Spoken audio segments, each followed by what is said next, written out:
जय हिंद दोस्तों, Sandeep tricky math special YouTube channel में आप सभी का स्वागत है। तो बिहार पुलिस मद निषेध 2023 के लिए यह हम लोग विज्ञान का निचोड़ देख रहे हैं। तो यह विज्ञान का प्रैक्टिस सेट नंबर 8 है। इससे पहले हम लोग प्रैक्टिस सेट 1 से 7 तक कवर कर चुके थे। उससे अगर आप नहीं देखे होंगे तो उसे आप जरूर ही देख लीजिएगा।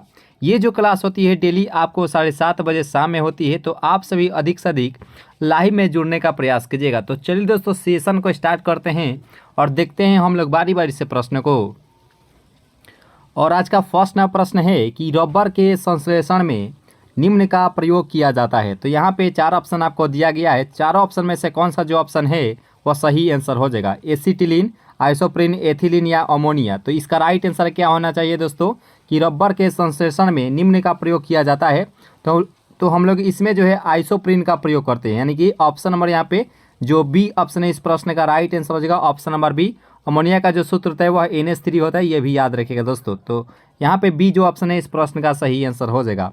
और यहाँ पे प्रश्न है कि सोने के आभूषण बनाते समय इनमें मिलाया जाता है। यहाँ पे इसका राइट आंसर क्या होना चाहिए कि सोने के आभूषण बनाते समय इनमें मिलाया जाता है तांबा, पारा, प्लेटिनम या एल्यूमिनियम। तो इस प्रश्न को देखते ही आपका आंसर आएगा ऑप्शन नंबर ए, यानी कि तांबा, जो कि बिल्कुल ही सही आंसर हो जाएगा ऑप्शन नंबर ए। क्योंकि 22 कैरेट जो है वह सोना रहता है और 2 कैरेट लगभग जो है वो उसमें तांबा मिलाया जाता है। ठीक है, तो यहाँ पे इस प्रश्न का राइट आंसर हो जाएगा ऑप्शन नंबर यहाँ पे जो ए ऑप्शन है इस प्रश्न का राइट आंसर हो जाएगा। वैसे बात करें सोने की, तो सोना जो होता है वह शुद्ध रूप से 24 कैरेट का सोना होता है और 24 कैरेट सोना जो होता है वह द्रव अवस्था में पाया जाता है, याद रखिएगा दोस्तों। तो इसलिए जो है 22 कैरेट सोना रहता है और यहाँ पे उसमें जो है तांबा मिलाया जाता है, ये भी याद रखिएगा। तो यहाँ पे इस प्रश्न का राइट आंसर हो जाएगा ऑप्शन नंबर ए।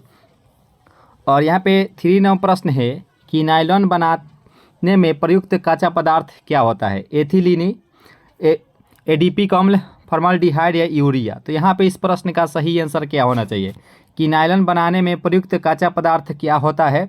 देखिए, थर्ड नंबर प्रश्न का जो राइट आंसर हो जाएगा एडिपिक अम्ल होता है, यानी कि इस प्रश्न का सही आंसर हो जाएगा ऑप्शन नंबर बी।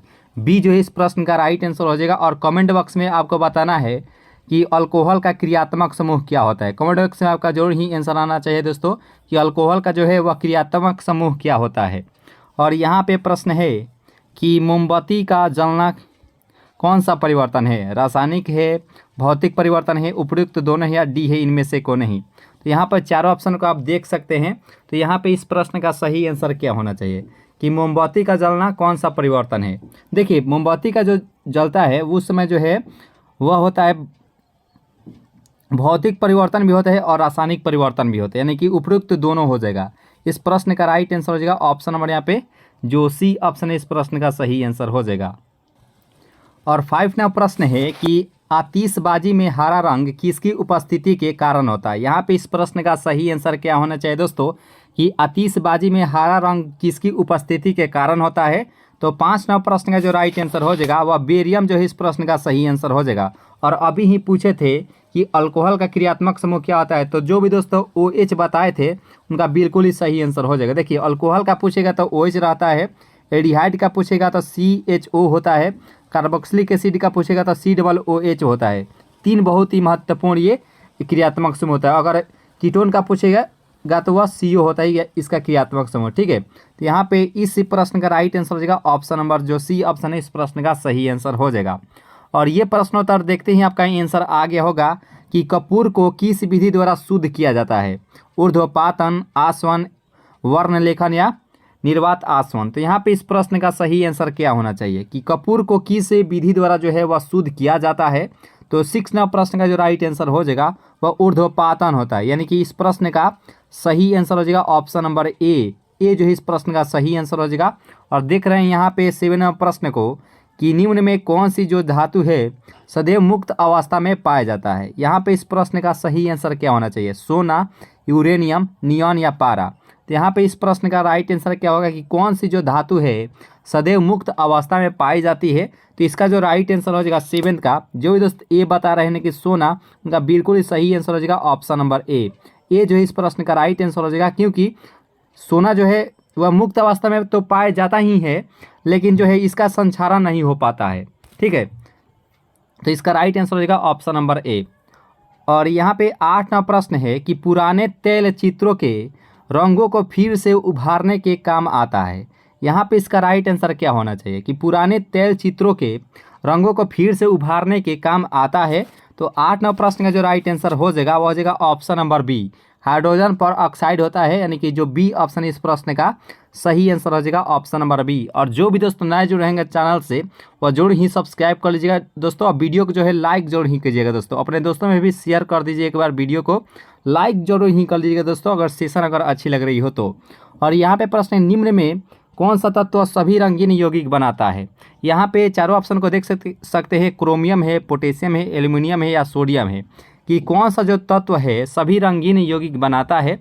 तो 9 प्रश्न का जो राइट आंसर हो जाएगा वह हो जाएगा क्रोमियम। क्रोमियम जो है इस प्रश्न का सही आंसर हो जाएगा ऑप्शन नंबर यहाँ पे जो ए ऑप्शन है इस प्रश्न का राइट आंसर हो जाएगा। और कमेंट बॉक्स में एक क्वेश्चन बता दीजिए कि एल्युमिनियम का मुख्य यस्क कौन सा होता है।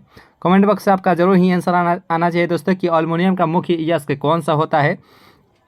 और 10वां प्रश्न है कि सबसे हल्का तत्व इनमें से कौन सा हो जाएगा, हाइड्रोजन है, हीलियम है, पोटेशियम या सोडियम है। तो यहाँ पे इस प्रश्न का राइट आंसर क्या होना चाहिए कि सबसे जो है हल्का तत्व इनमें से कौन सा हो जाएगा। देखिए यहाँ पे 10वां प्रश्न का जो राइट आंसर हो जाएगा यहाँ पे ए के साथ जाएंगे, नहीं हाइड्रोजन जो है सबसे हल्का तत्व होता है। इस प्रश्न का राइट आंसर हो जाएगा ऑप्शन नंबर ए, ए जो है इस प्रश्न का सही आंसर हो जाएगा। और हाइड्रोजन को प्रकृति का जो है ईंधन भी कहा जाता है। तो इसका जो राइट आंसर हो जाएगा ऑप्शन नंबर ए। यहाँ पे हीलियम के साथ नहीं जाएंगे दोस्तों, यहाँ पे हल्का तत्व जो हो जाएगा यहाँ पे हाइड्रोजन जो है इस प्रश्न का राइट आंसर हो जाएगा। और यहाँ पे प्रश्न है कि सोना जो है किस अम्ल में घुल जाता है, सांद्र सल्फ्यूरिक अम्ल, सांद्र नाइट्रिक अम्ल, अम्लराज या एसिटिक एसिड। तो यहाँ पे इसका राइट आंसर क्या होगा कि सोना जो है किस अम्ल में घुल जाता है। तो देखिए 11वां प्रश्न का जो राइट आंसर हो जाएगा वो हो जाएगा ऑप्शन नंबर सी, यानी कि अम्लराज जो है इस प्रश्न का सही आंसर हो जाएगा ऑप्शन नंबर सी। सी जो है इस प्रश्न का राइट आंसर हो जाएगा। और अभी ही पूछे थे कि एल्युमिनियम का मुख्य यस्क कौन सा होता है, तो वह होता है बॉक्साइट। याद रखें दोस्तों, बॉक्साइट जो है मुख्य यस्क होता है, और हेमेटाइट जो होता है वह लोहा का मुख्य यस्क होता है। ठीक है, हेमेटाइट लोहा का मुख्य यस्क होता है और बॉक्साइट जो होता है वह एल्युमिनियम का मुख्य यस्क होता है। और यहाँ पे प्रश्न है कि दिया सलाई में प्रयुक्त होता है। यहाँ पे इस प्रश्न का सही आंसर क्या होगा कि दिया सलाई में प्रयुक्त होता है।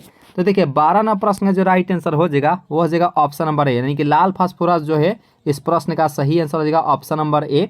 और माचिस के जो डिब्बी पर जो लेप लगाया जाता है वह लाल फास्फोरस का ही लेप लगाया जाता है, याद रखिएगा। तो यहाँ पे इस प्रश्न का सही आंसर हो जाएगा ऑप्शन नंबर ए, ए जो है इस प्रश्न का सही आंसर हो जाएगा। और यहाँ पे युद्ध में प्रयोग की जाने वाली गैस ल्यूसाइट बनाई जाती है। तो यहाँ पे युद्ध में प्रयोग की जाने वाली ल्यूसाइट जो है बनाई जाती है किसकी। तो देखिए इसका जो सही आंसर हो जाएगा 13 का वो हो जाएगा ऑप्शन नंबर सी, यानी कि एसिटिलीन की बनाई जाती है। तो इसका जो सही आंसर हो जाएगा ऑप्शन नंबर सी।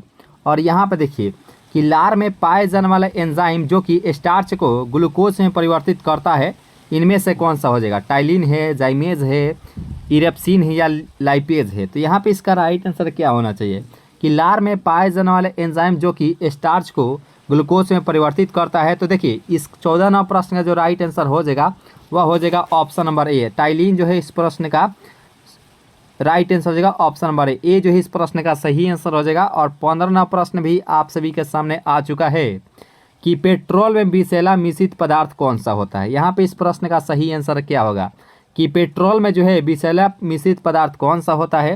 देखिए 15वां प्रश्न का जो राइट आंसर हो जाएगा वह टेट्रा एथिल लेड होता है, यानी कि जो बी ऑप्शन इस प्रश्न का राइट आंसर हो जाएगा ऑप्शन नंबर बी, बी जो है इस प्रश्न का राइट आंसर हो जाएगा। और एलपीजी का फुल फॉर्म क्या होता है, कमेंट बॉक्स में आपका आंसर जरूर ही आना चाहिए दोस्तों कि एलपीजी का फुल फॉर्म क्या होता है। और यहाँ पे प्रश्न है कि शुष्क धुलाई यानी कि ड्राई क्लीनिंग के काम आता है। यहाँ पे इस प्रश्न का सही आंसर क्या होगा दोस्तों कि शुष्क धुलाई यानी कि ड्राई क्लीनिक के काम में आता है। तो 16वां प्रश्न का जो राइट आंसर हो जाएगा वह हो जाएगा ऑप्शन नंबर बी, बेंजीन जो है इस प्रश्न का राइट आंसर हो जाएगा ऑप्शन नंबर बी। और बेंजीन का सूत्र भी पूछ लिया जाता है कि बेंजीन का सूत्र क्या होता है। तो C6 और H6 जो है वह बेंजीन का सूत्र होता है, यह भी याद रखेगा। तो यहाँ पे इस प्रश्न का राइट आंसर हो जाएगा option number B, B is the right answer for this question. और यहाँ पे प्रश्न की दवा बनाने के काम आता है, benzoic acid, nitric acid, Amalraj या पिक्रिक अम्ल। तो यहाँ पे इस प्रश्न का सही आंसर क्या होगा कि दवा बनाने के काम में आता है। देखिए 17वां प्रश्न का राइट आंसर जो हो जाएगा वो हो जाएगा option number A, benzoic acid जो है इस प्रश्न का सही आंसर हो जाएगा ऑप्शन नंबर ए जो इस प्रश्न का राइट आंसर हो जाएगा। और एलपीजी का फुल फॉर्म अब तक आप बता दिए होंगे लिक्विड पेट्रोलियम गैस। जो भी दोस्त बताए थे लिक्विड पेट्रोलियम गैस, उनका बिल्कुल ही सही आंसर हो जाएगा एलपीजी का फुल फॉर्म। तो इसका राइट आंसर हो जाएगा ऑप्शन नंबर ए। सेशन अगर अच्छी लग रही हो तो लाइक जरूर ही कीजिएगा दोस्तों, और अगर चैनल से अगर नए जुड़े हो तो जरूर ही सब्सक्राइब कर लीजिएगा, ठीक है।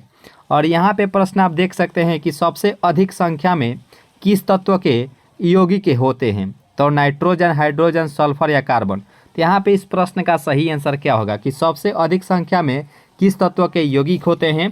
देखिए इसका जो सही आंसर हो जाएगा 18 का, जो इधर सी बता रहे हैं कार्बन, उनका बिल्कुल ही सही आंसर हो जाएगा ऑप्शन नंबर यहाँ पे जो सी ऑप्शन है इस प्रश्न का राइट आंसर हो जाएगा। और कार्बन की बात करें तो सबसे अधिक श्रृंखलन गुण जो दर्शाता है वह कार्बन ही दर्शाता है, याद रखेगा दोस्तों। तो इस प्रश्न का राइट आंसर हो जाएगा ऑप्शन नंबर सी।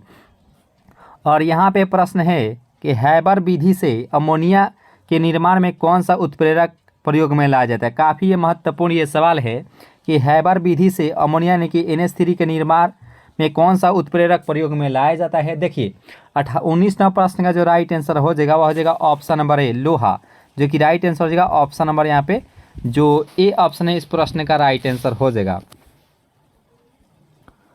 और 20वां प्रश्न है कि नीला स्याही बनाने में प्रयोग किया जाता है रेड लेड, फेरस सल्फेट, नीला थोथा या ब्लीचिंग चूर्ण। तो यहाँ पे नीला स्याही बनाने में प्रयोग किया जाता है। देखिए इसका जो सही आंसर हो जाएगा 20 का वह क्या होगा, तो इसका जो सही आंसर हो जाएगा 20 का वह हो जाएगा ऑप्शन नंबर यहाँ पे जो बी है फेरस सल्फेट, जो कि राइट आंसर हो जाएगा ऑप्शन नंबर बी जो इस प्रश्न का सही आंसर हो जाएगा।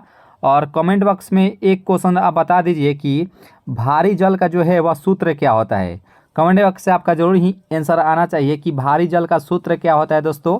और यहाँ पे प्रश्न और यहाँ पे 21वां प्रश्न है कि रेयान रेशे तैयार किए जाते हैं सेलुलोज से, बेकेलाइट से, यूरिया से या फॉर्मल्डिहाइड से। तो इसका जो सही आंसर हो जाएगा 21 का वह हो जाएगा ऑप्शन नंबर ए, यानी सेलुलोज से तैयार किए जाते हैं, यानी कि जो ए ऑप्शन है इस प्रश्न का सही आंसर हो जाएगा option number A is the right answer for this question.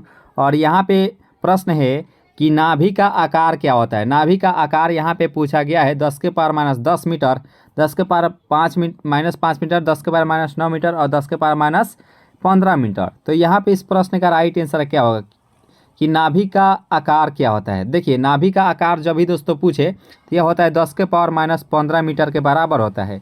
इस प्रश्न का राइट आंसर हो जाएगा ऑप्शन नंबर ए जो इस प्रश्न का राइट आंसर हो जाएगा। और 1 एंगस्ट्रॉम 10 के पावर -10 मीटर के बराबर होता है, ये भी याद रखिएगा। तो इस प्रश्न का राइट आंसर हो जाएगा ऑप्शन नंबर ए। अब निम्न में अस्थायी कण इनमें से कौन सा हो जाएगा, तो अस्थायी कण इनमें से कौन सा हो जाएगा। इलेक्ट्रॉन है, प्रोटॉन है, सभी या न्यूट्रॉन है। तो अस्थायी जो कण के रूप में हो जाएगा वह हो जाएगा ऑप्शन नंबर सी, यानी कि न्यूट्रॉन जो है इस प्रश्न का सही आंसर हो जाएगा option number C is the right answer for this question. और यहाँ पे प्रश्न है कि किसी परमाणु के गुण निर्भर करते हैं प्रोटॉनों की संख्या पर, परमाणु भार पर, न्यूट्रॉनों की संख्या पर, इलेक्ट्रॉनिक संरचना पर। तो यहाँ पे इस प्रश्न का सही आंसर क्या होना चाहिए कि किसी परमाणु के गुण जो निर्भर करते हैं वह इसके इलेक्ट्रॉनिक संरचना पर जो है निर्भर करता है, यानी कि जो डी ऑप्शन है इस प्रश्न का सही आंसर हो जाएगा option number D is the right answer for this question. और यहाँ पे प्रश्न है कि किस विटामिन के जलीय विलयन का रंग गुलाबी होता है। B1, B12 और B2 और विटामिन B6। तो यहाँ पे इसका राइट आंसर क्या होना चाहिए कि किस विटामिन के जलीय विलयन जो है का जो रंग है वह गुलाबी होता है। देखिए 25वां प्रश्न का राइट आंसर होगा विटामिन B12। विटामिन B12 में जो है वो कोबाल्ट धातु पाया जाता है, यह भी याद रखिएगा दोस्तों। काफ़ी महत्वपूर्ण ये सवाल है, पूछा जाता है कई बार एग्जाम में कि किस विटामिन में जो है कोबाल्ट धातु पाया जाता है, तो विटामिन B12 में पाया जाता है। और विटामिन बी की कमी से बेरी रोग होता है, ये भी याद रखेगा। तो इस प्रश्न का राइट आंसर होगा ऑप्शन नंबर बी। और यहाँ पे आता है कि सबसे हल्की धातु कौन सा होता है। तो चलिए हम लोग ऑप्शन को देख लेते हैं कि सबसे हल्की धातु कौन सा होता है। यहाँ पे ऑप्शन है पोटेशियम है, सोडियम है, लिथियम है, एल्यूमिनियम है। तो सबसे हल्की जो धातु हो जाएगा वह जाएगा लिथियम। लिथियम जो है इस प्रश्न का राइट आंसर हो जाएगा ऑप्शन नंबर बी जो है इस प्रश्न का राइट आंसर हो जाएगा। और वासा विलेय होते हैं जल में, कार्बन टेट्राक्लोराइड में और मिट्टी के तेल में, नाइट्रिक एसिड में। तो यहाँ पे वासा विलेय होते हैं, तो इसका जो सही आंसर हो जाएगा वह हो जाएगा ऑप्शन नंबर बी, यानी कि कार्बन टेट्राक्लोराइड में जो है इस प्रश्न का सही आंसर हो जाएगा ऑप्शन नंबर बी। बी जो है इस प्रश्न का राइट आंसर हो जाएगा। और एक दोस्तों क्वेश्चन भी पूछ लिया जाता है कि हंसने वाला गैस का सूत्र क्या होता है। देखिए हंसाने वाला गैस का सूत्र क्या होता है, कमेंट बॉक्स से आपका जरूर ही आंसर आना चाहिए दोस्तों कि हंसाने वाला गैस का सूत्र क्या होता है। और यहाँ पे 28वां प्रश्न भी आप सभी के सामने उपस्थित हो चुका है कि एस्प्रिन बनाई जाती है। इस प्रश्न का राइट आंसर क्या होना चाहिए कि एस्प्रिन बनाई जाती है। देखिए 28वां प्रश्न का जो राइट आंसर हो जाएगा option number B, acetic acid जो है इस प्रश्न का सही आंसर हो जाएगा option number B. B is the right answer for this question. आइए दोस्तों नेक्स्ट प्रश्न को कवर करते हैं। और यहाँ पे एस्प्रिन का रासायनिक नाम भी पूछ दिया गया है। तो एस्प्रिन का रासायनिक जो नाम होता है वह होता है ऑप्शन नंबर डी, यानी कि एसिटाइल सैलिसिलिक एसिड जो है इस प्रश्न का राइट आंसर हो जाएगा ऑप्शन नंबर डी। डी जो है इस प्रश्न का राइट आंसर हो जाएगा। और यहाँ पे प्रश्न है कि सबसे भारी धातु इनमें से कौन सा हो जाएगा, लिथियम, ऑस्मियम, सिल्वर या आयरन। तो यहाँ पे इस प्रश्न का सही आंसर क्या होगा दोस्तों कि सबसे भारी धातु, यहाँ पे भारी धातु का बात किया गया है। तो भारी धातु का जो यहाँ पे आंसर जो हो जाएगा वह हो जाएगा ऑप्शन नंबर बी, यानी कि ऑस्मियम जो है इस प्रश्न का राइट आंसर हो जाएगा ऑप्शन नंबर बी। और बहुत पहले हम क्वेश्चन भी पूछे थे कि भारी जल का जो है वह सूत्र क्या होता है। देखिए भारी जल का सूत्र जो होता है वह D2O होता है। जो भी दोस्त D2O बताए थे उसमें उनका बिल्कुल ही सही आंसर हो जाएगा। और भारी जल का जो सूत्र होता है D2O, इसका द्रव्यमान संख्या का पूछा जाए तो वह 20 होता है, ये भी याद रखेगा दोस्तों। और यहाँ पे प्रश्न स्ट्रेप्टोमाइसिन के खोजकर्ता कौन है। 31वां प्रश्न भी आप सभी के सामने आप देख रहे होंगे। स्ट्रेप्टोमाइसिन के जो खोजकर्ता कौन है इनमें से बताना है। तो इसका जो सही आंसर हो जाएगा 31 का हो जाएगा ऑप्शन नंबर सी, बॉक्समैन जो है इस प्रश्न का राइट आंसर हो जाएगा ऑप्शन नंबर बी, सॉरी जो सी ऑप्शन है इस प्रश्न का सही आंसर हो जाएगा। और कमेंट बॉक्स में बताना है कि चेचा के टीके का जो खोज है वह किसके द्वारा किया गया था दोस्तों। चेचा के टीके का खोज किसके द्वारा किया गया था दोस्तों, यहाँ पे बताना है। और यहाँ पे जल का शुद्धिकरण किया जाता है। यहाँ पे इस प्रश्न का राइट आंसर क्या होगा कि जल का शुद्धिकरण कितना किया जाता है, तो अमोनिया द्वारा, क्लोरीन द्वारा, ऑक्सीजन द्वारा या हाइड्रोजन द्वारा। तो यहाँ 32वां प्रश्न का जो राइट आंसर हो जाएगा वह हो जाएगा ऑप्शन नंबर बी, क्लोरीन के द्वारा किया जाता है। इसका जो सही आंसर हो जाएगा option number B. B is the right answer for this question. और यहाँ पे प्रश्न है कि सबसे अधिक विद्युत ऋणीय तत्व इनमें से कौन सा हो जाएगा, सोडियम है, लिथियम है, फ्लोरीन है या ऑक्सीजन है। तो सबसे अधिक विद्युत ऋणात्मक तत्व इनमें से कौन सा हो जाएगा। देखिए 33वां प्रश्न का जो राइट आंसर हो जाएगा वह फ्लोरीन होता है। फ्लोरीन जो है इस प्रश्न का सही आंसर हो जाएगा option number D. D is the right answer for this question. और यहाँ पे प्रश्न है कि राष्ट्रीय रासायनिक प्रयोगशाला स्थित होती है। यहाँ पे इस प्रश्न का राइट आंसर क्या होगा दोस्तों कि राष्ट्रीय रासायनिक प्रयोगशाला कहाँ स्थित है, नई दिल्ली में, लखनऊ में, कोलकाता में या पूना में। देखिए 34वां प्रश्न का जो राइट आंसर हो जाएगा वह हो जाएगा ऑप्शन नंबर यहाँ पे जो सी ऑप्शन है पूना में, जो कि राइट आंसर देगा option number C. C is the right answer for this question. इसका जो पीडीएफ है, पीडीएफ आपको टेलीग्राम ग्रुप से ज्वाइन होते हैं तो आपको मिल जाएगा दोस्तों, ठीक है। वहाँ से आप लोग डाउनलोड करके जो है आप कभी भी प्रैक्टिस कर सकते हैं, क्योंकि प्रैक्टिस मेक्स परफेक्ट। तो आप जो है प्रैक्टिस हमेशा करते रहेगा दोस्तों। टेलीग्राम ग्रुप का जो लिंक है इसी वीडियो के नीचे आपको डिस्क्रिप्शन बॉक्स में दिया गया है, ठीक है दोस्तों। और सेशन अच्छी लग रही हो तो लाइक जरूर ही कीजिएगा दोस्तों। लास्ट में कमेंट कीजिए कि ये सेशन आपको कैसा लगा। और फ्रीऑन का रासायनिक नाम क्या होता है। यहाँ पे इस प्रश्न का सही आंसर क्या होगा दोस्तों कि फ्रीऑन का जो है रासायनिक नाम क्या होता है। देखिए 35 नंबर प्रश्न का जो राइट आंसर हो जाएगा ऑप्शन नंबर ए, क्लोरोफ्लोरोकार्बन होता है। इस प्रश्न का राइट आंसर हो जाएगा ऑप्शन नंबर यहाँ पे जो ए ऑप्शन है इस प्रश्न का राइट आंसर हो जाएगा। और यहाँ पे प्रश्न है कि टेफ्लॉन किसका बहुलक होता है। काफ़ी महत्वपूर्ण ये प्रश्न है कि टेफ्लॉन जो है किसका बहुलक होता है। तो 36वां प्रश्न का राइट आंसर हो जाएगा ऑप्शन नंबर डी, यानी टेट्राफ्लोरोएथिलीन जो है इस प्रश्न का राइट आंसर हो जाएगा ऑप्शन नंबर डी। डी जो इस प्रश्न का राइट आंसर हो जाएगा। संश्लेषित रेशा इनमें से कौन सा हो जाएगा। तो देखिए संश्लेषित रेशा जो हो जाएगा यहाँ पे 37वां प्रश्न का राइट आंसर हो जाएगा रेयन। रेयन जो है इस प्रश्न का राइट आंसर हो जाएगा। ऑप्शन नंबर जो यहाँ पे जो ए ऑप्शन है इस प्रश्न का राइट आंसर हो जाएगा। और यहाँ पे प्रश्न है कि कांच पर लिखने के लिए किस अम्ल का प्रयोग किया जाता है। यहाँ पे इस प्रश्न का सही आंसर क्या होना चाहिए कि कांच पर लिखने के लिए किस अम्ल का प्रयोग किया जाता है। तो इसका जो सही आंसर हो जाएगा 38 का वह हो जाएगा option number B, hydrogen chloride अम्ल का किया जाता है, यानी कि इसका जो राइट आंसर हो जाएगा ऑप्शन नंबर बी। बी जो इस प्रश्न का सही आंसर हो जाएगा। तो दोस्तों इस प्रकार से इस महत्वपूर्ण सेशन को यहीं पे ख़त्म करते हैं। अगर ये सेशन आप सभी को अच्छी लगी होगी तो लाइक जरूर कीजिएगा दोस्तों, और चैनल से अगर नए जुड़े हो तो जरूर ही सब्सक्राइब कर लीजिएगा। और लास्ट में जो कमेंट कीजिए कि ये सेशन आपको कैसा लगा। तो मिलेंगे नेक्स्ट क्लास में नई उम्मीदें का साथ। तो हंसते रहिए और मुस्कुराते रहिए और अपनी तैयारी को जो है मजबूत करते रहिए। अभी के इतना है दोस्तों, जय हिंद।